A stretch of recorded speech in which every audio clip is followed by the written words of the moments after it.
안녕하십니까, 조철민입니다. 오늘은 그 금융권에 이제 최근 들어서 신용대출 영역에서 아주 큰 변화가 있어가지고 여기에 대해서 이제 잠깐 설명을 드릴게요.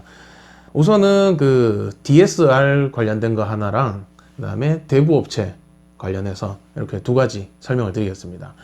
자, DSR 같은 경우에는 뭐 간단합니다. 일단 대출 이제 더 잘 안 해주겠다, 더 깐깐하게 심사를 하겠다 내용이고요. 쉽게 말해서 예전에 우리가 담보대출을 받게 되면은 이자만 냈지 않습니까? 매달 거치 기간이죠. 10년 거치, 20년 거치 이런 식으로 해서 원금은 갚지 않고 이자만 내는 방식으로 했었단 말이에요. 그러니까 한 달에 내는 금액이 얼마 안 되죠. 그래서 대출 심사할 때도 담보대출 채무가 있는 분들을 이거를 별로 채무로 생각을 안 했어요, 심사자들도. 그런데 이게 이제 지금은 그 담보대출도 원리금으로 다 상환을 하게 돼 있고요. 담보대출도 이제 빚으로 봐라, 이렇게 바뀐 게 바로 DSR입니다. DSR 적용이 되면서 한 달에 이 대출 차주가 한 달에 내고 있는 원금과 이자가 정확하게 얼마 되는가를 완벽하게 분석을 해서 걸러내겠다는 얘기입니다. 그러니까 한마디로 대출 받기 더 어려워졌다는 얘기예요, 쉽게 말해서. DSR 적용이 되면서 지난달에 한도가 나오셨던 분도 이번 달에 돼서는 한도가 안 나오게 되는 상황이 발생을 하고 있는 거죠. 대출 시장이 점점 어려워졌다는 거는 제가 먹고 살기 힘들어졌다는 얘기입니다.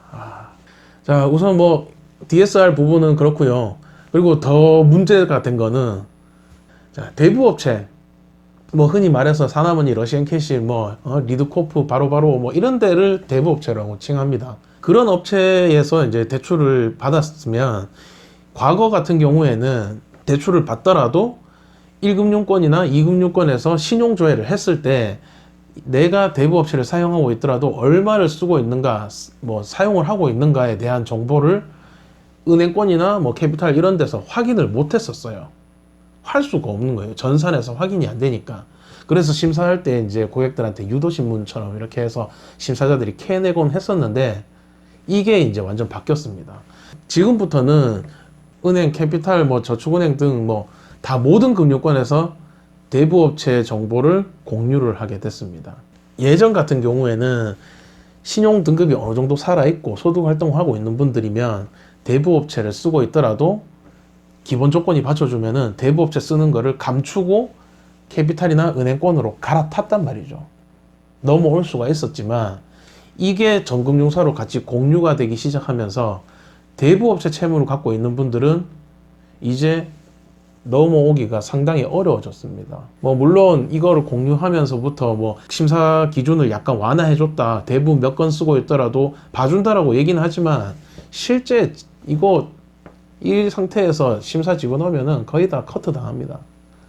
심각한 거예요. 이거는 대부업체를 이용하고 계시는 분들은 거의 이제는 저금리로 넘어올 방법이 거의 없어졌다라고 봐도 무방합니다. 어떻게 보면 이게 정상적인 거죠. 사실은 예전에 대부업체를 이용하는 게 다른 금융사에서 확인이 안 돼서 대부업을 쓰는지 안 쓰는지 모르는 상태에서 이거를 감추고 더 많은 대출을 받을 수 있게 됐었으니까, 어떻게 보면 이거는 원래 애초에 지금처럼 바뀌긴 해요. 이게 정상적인 건 맞습니다. 정상인데 기존의 대부업을 이용했던 분들이 다시 넘어오기가 힘들어졌고, 대출 상담하는 사람들도 이제 이게 막히면서 먹고 사는데 약간 타격이 생겼다.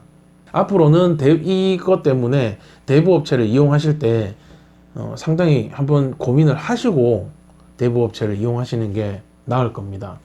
쉽고 편하다고 그냥 바로 썼다가 이거 나중에 돼서 갈아타려고 하면 상당히 좀 어렵지 않을까 싶네요. 이럴 때일수록 대출을 함부로 무작정 아무 데서나 받기 시작하면은 수습이 안 되니까 저금리로 받을 수 있는 것부터 차근차근 알아보신 다음에 받으셔야 되고, 무작정 받아놓고 나중에 대환 대출 해야지 라는 그런 생각으로 대출을 받으셨다가는 큰일 나니까 한번 잘 생각해 보시길 바랍니다. 감사합니다.